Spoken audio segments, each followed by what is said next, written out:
Hi everyone, thanks for joining me. My name's Christine Smalley and I'm going to be sharing with you today on protecting businesses from breaches and some of the lessons which we still haven't learned. First of all, I'd like to thank DevSecOps Days for having me along so that I can share with you, and I hope to be able to give you something of value. So just to frame my talk, so this isn't designed as an in-depth technological walkthrough of the breaches. It's also not a history. Rather, what I'm aiming to do is just take some of these lessons, which are really rather quite simple. A lot of the big breaches we see comes from simple misconfigurations or unpatched components. So I'm hoping that by highlighting some of these things, you will get some takeaways, whether you're running a business and wondering how you can best secure them, or whether you're perhaps starting out in the industry and wondering how do these things happen and how can you best serve your industry by trying to prevent them. So to get started, who am I? So why are you listening to me, of all people, talk about this? So I am a security engineer at Paytm Labs. So Paytm is the largest e-commerce ecosystem in India. So we have about 350 million users. We have 15,000 staff. And so we have a large infrastructure over there, and I'm part of a relatively small security team who works to secure it. I have a variety of functions, and two of the main ones are I am the bug bounty program lead. So a bug bounty program, I'm sure many of you will have heard of one or another, that if a consumer member of the public finds a bug in a piece of software, I'm sure we've heard ones recently about Apple and Amazon, then they're able to report it to the company, and then the company is able to fix it. So it's a way of outsourcing security and a way of encouraging the public to inform us of the things that they might find so that we can get onto them. I am also the threat intelligence lead, and then threat intelligence, it can be a broad term, so I'll let you know the way that we do it and the way that we understand threat intelligence is that, first of all, to have intelligence about your network, you need to know what's on your network and what your assets are. So threat intelligence, you often think about in terms of the data you collect about new threats, the risk, things that might pose a risk to your business. But when we receive threat intel, we need to know whether that's applicable to our environment. And we'll only know that by knowing our assets. So threat intelligence for me involves three things: knowing your infrastructure, know yourself, gain the intel from, this often we see in the form of CVEs, the common vulnerabilities. This can be about software, it can be about web servers, it can be operating systems. And then when we know that a piece of intel matches up with our environment, we can then patch that, do something to remediate that issue to make sure that then doesn't become a concern. And then in turn, there's a strong correlation between the sorts of things we may get reported to us through the bug bounty programs and what we receive through threat intelligence. And so one thing that I find, the reason this positions me well to talk on this topic is because if there's anything I've learned from experience, that there is a very strong correlation between what I see on a day-to-day basis and the components that we work with and some of the root causes of the large breaches out there.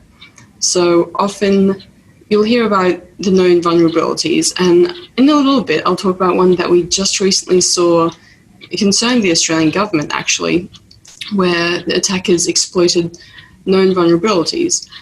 These are things that, when they come out, when you hear what component was exploited, it's almost uncanny because I've seen these things. I know how to secure these things. So it leaves you with quite an uneasy feeling when you see the consequence of these breaches, whether it's personal data, the cost of them, the loss of life in cases such as WannaCry.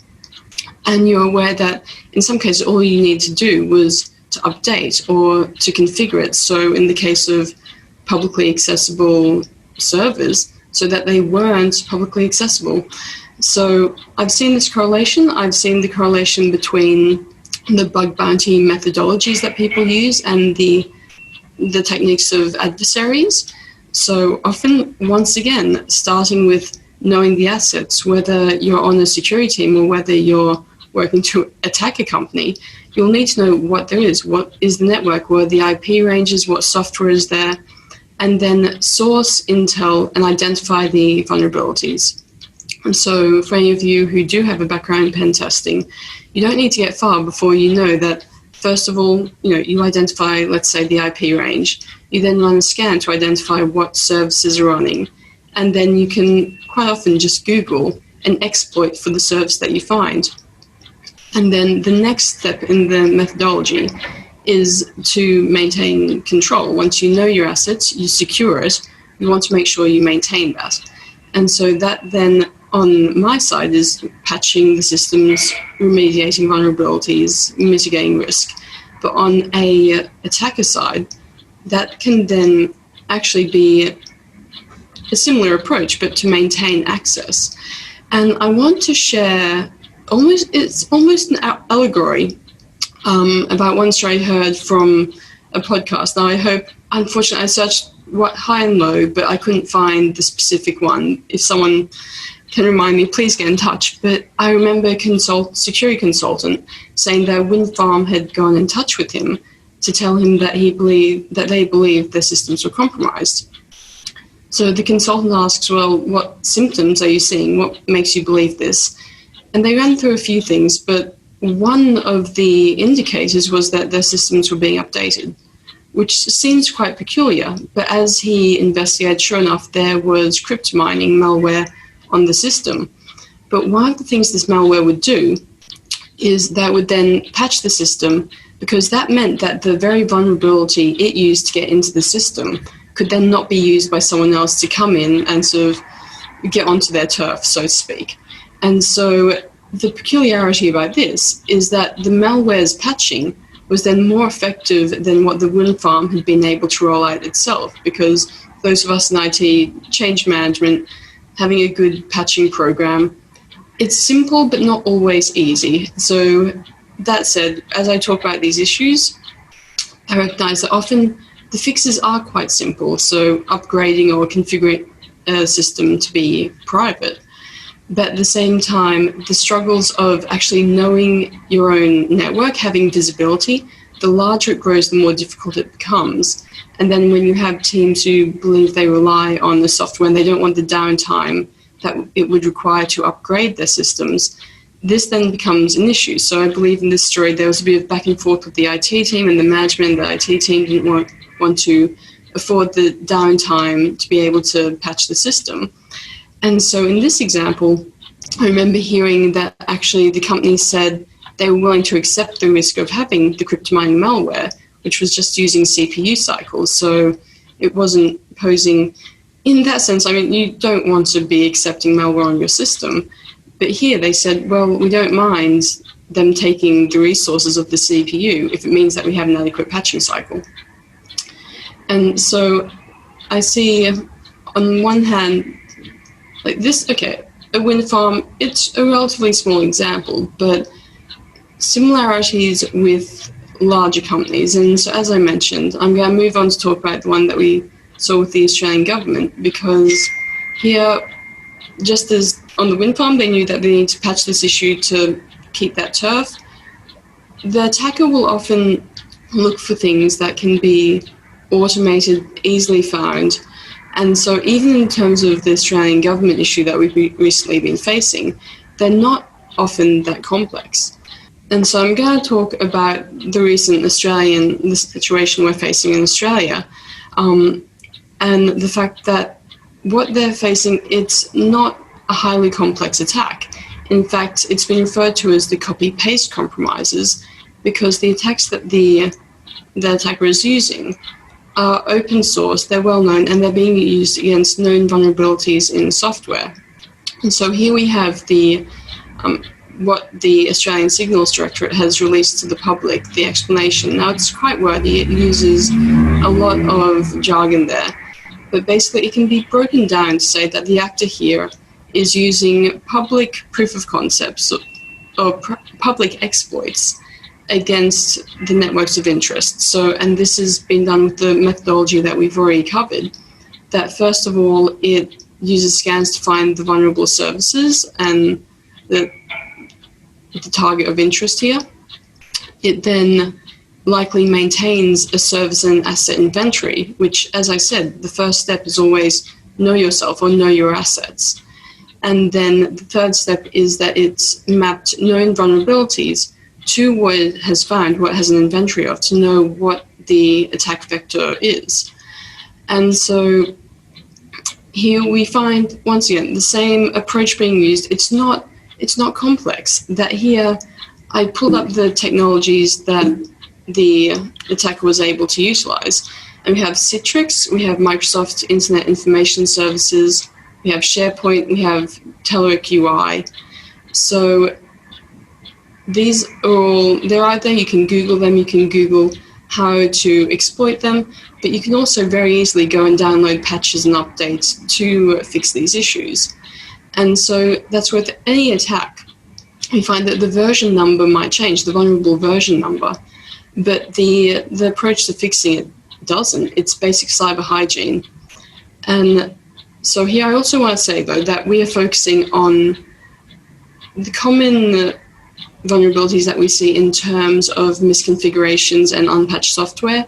There are, of course, other elements that lead to breaches, and one huge one is the human factor, that you can have a secured system, but if someone leaves their computer open in a public space or they leak their credentials, then that's something which is more difficult to secure against simply by patch management. There are ways you can hopefully mitigate issues with correct permissions, but I'm not denying that there are other things that need to be done, as well as supply chain management, that these are the considerations.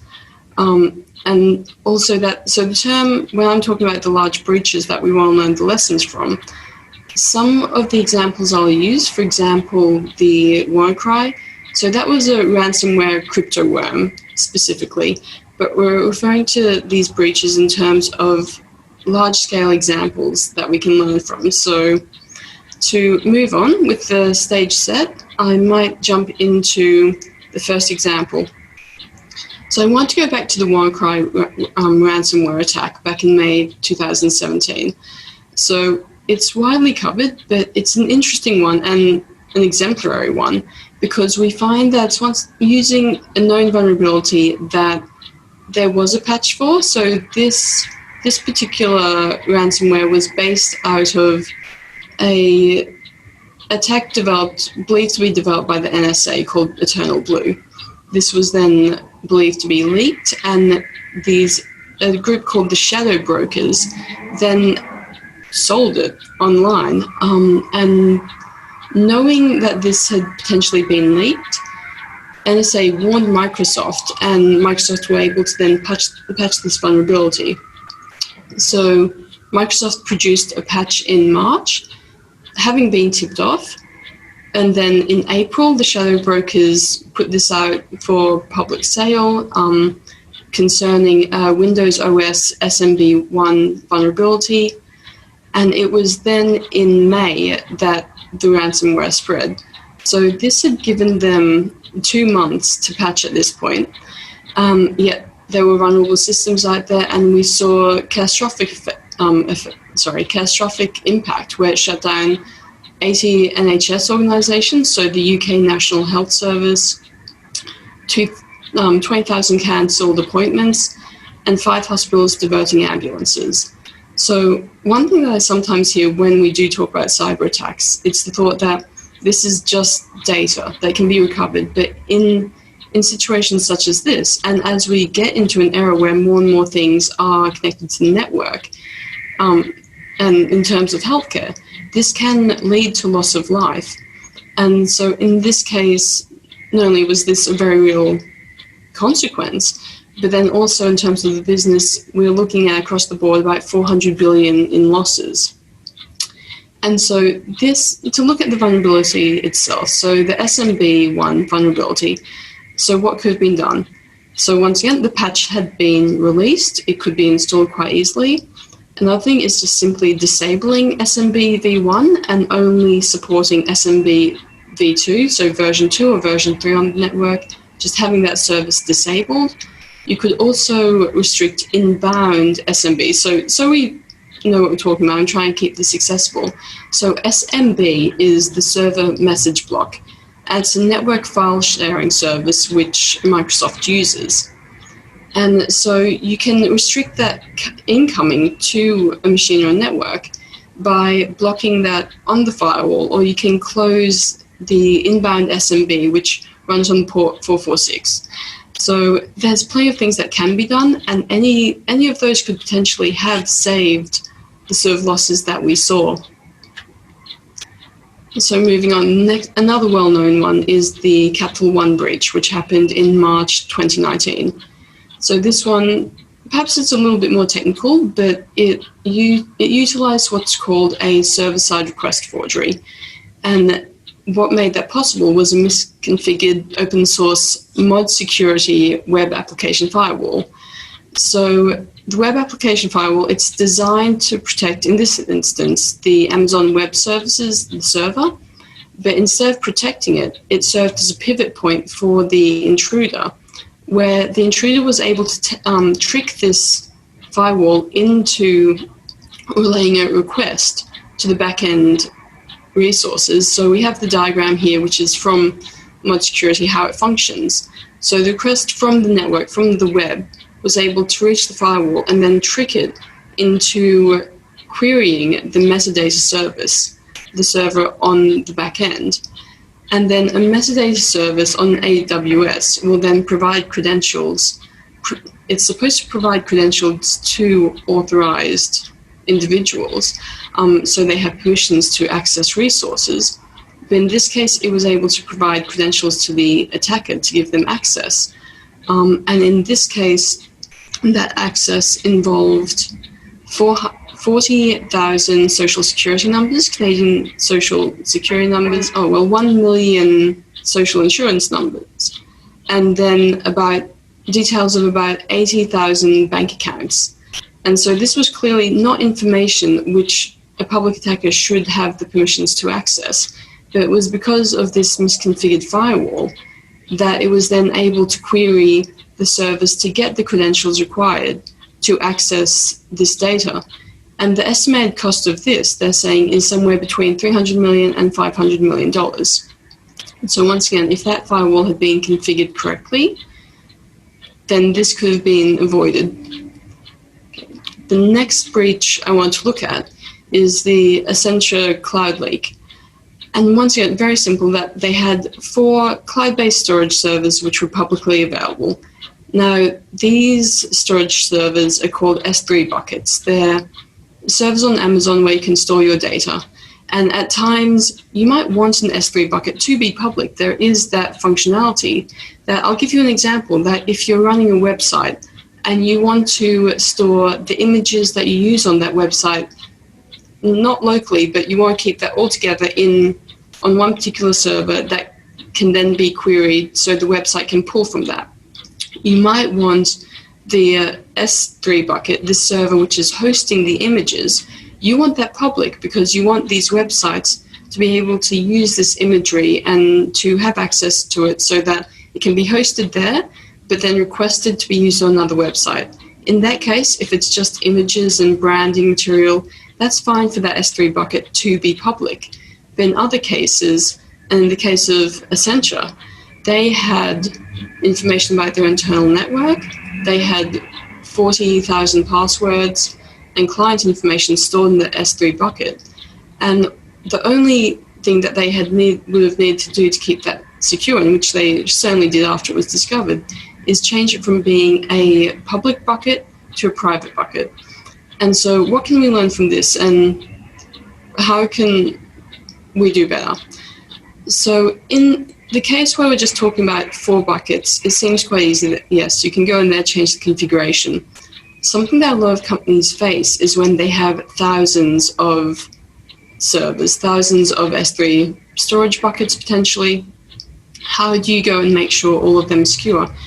And that's where we have cloud auditing management systems. You need to make sure that you have things in place to keep, once again, back to knowing your assets, so that you're aware of what you have and the configuration so that you can standardize the configuration across what you were using. So moving on then from Essentia, then the Equifax breach.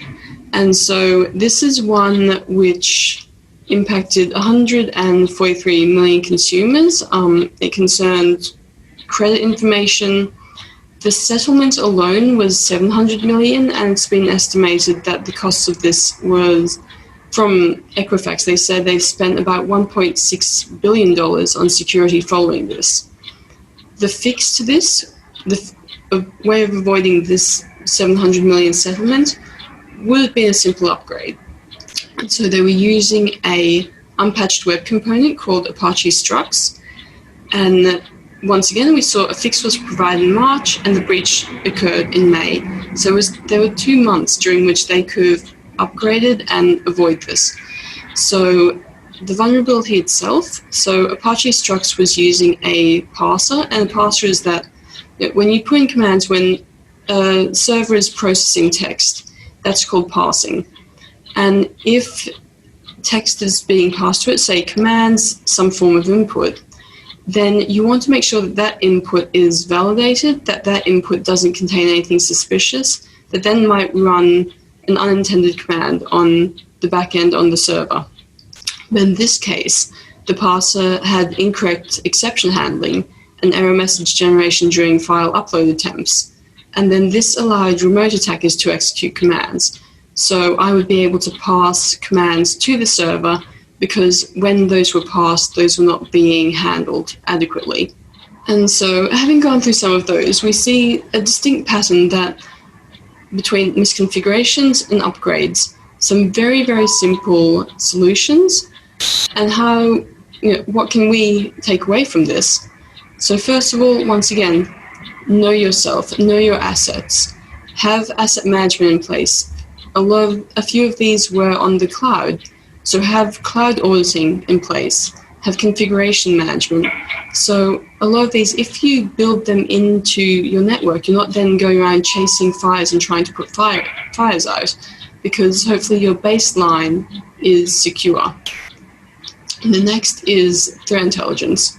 So you know your assets, but unless you know what vulnerabilities need to be addressed in them, then knowing your assets alone isn't going to help. So know what you have intel coming in, subscribe to the advisories so that if you're using, even we've seen issues lately with Zoom, we've seen issues lately with web servers, even I remember the one from the Australian breach recently, Citrix. Just yesterday I received 11 alerts for vulnerabilities. So if we were using that software, I would then know that I now need to go see what version numbers we're using and if they need to be updated. So make sure that you are sourcing intel and you know when that's applicable to you. And once again, basic cyber hygiene. So have a patching in place, change management in place, have processes for these. And then, so aside from that, in addition to that, I'm aware that my audience might likely be those of you who are starting out, so I certainly hope that I've made this accessible, that hasn't been too heavy on the technical terms. If you are starting out, one thing that I can advise is, as I mentioned, a lot of these things are familiar to me because I run a bug bounty program. So a lot of these are familiar to what our reporters are telling us about, that if they find a server or they find something that they think can then map to a CVE, a common vulnerability, then they will report that. But this is the same thing that the attackers are doing. And so knowing bug bounty hunting methodologies is actually incredibly helpful when you're starting out. So I would encourage any of you, there's resources out there. I know a guy called Jason Haddix has a fantastic bug bounty hunter methodology that he updates. I think he's up to his 3rd version of that now. There's also great courses out there that doing a introduction to practical pen testing can be incredibly helpful because it gets you scanning your own network or not your own network, but knowing how to scan networks. And this, in fact, is quite similar to a general vulnerability assessment. So knowing your assets, scanning them, being aware of the services that are running, And that's where a vulnerability assessment, which is something which you should have automated and running on a regular basis, that's really very similar to the first step of a penetration test or an attack.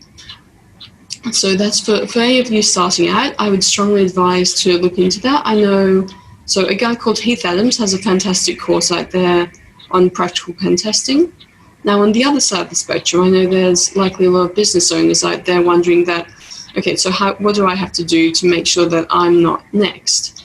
And I would say that in addition to these three, knowing your assets, having intel, having the patch management and updates, configuration management, make sure that your systems are integrating with one another. So say, I know in my case, that so we run a bug bounty program.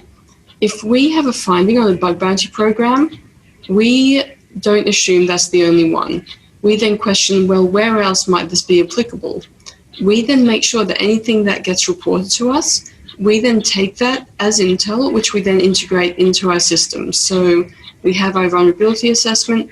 We might find one of the reports from bug bounty, if it's valid, we'll then make sure to write a rule to then catch that automatically. So we're not relying on someone else to hopefully find that. We're then taking that and making sure those systems are integrating, that the findings from one help us improve our configuration and optimize our vulnerability assessment on another vertical. And make sure to have auditing in place. Auditing isn't simply for compliance. Auditing is knowing what you have, knowing the configuration. And once again, there's software out there, there's plenty of great vendors out there who will help, but keeping it simple, making sure to have the basics in place. And I really can't emphasize that enough, which is what I've hopefully sought to do in sharing some of the lessons that we can take away from some of these larger breaches which we've seen over the last few years. So thank you very much for your attention. It's been a pleasure. Hopefully in future years I can be there in person perhaps, and I hope you've taken some value from this. Thank you very much.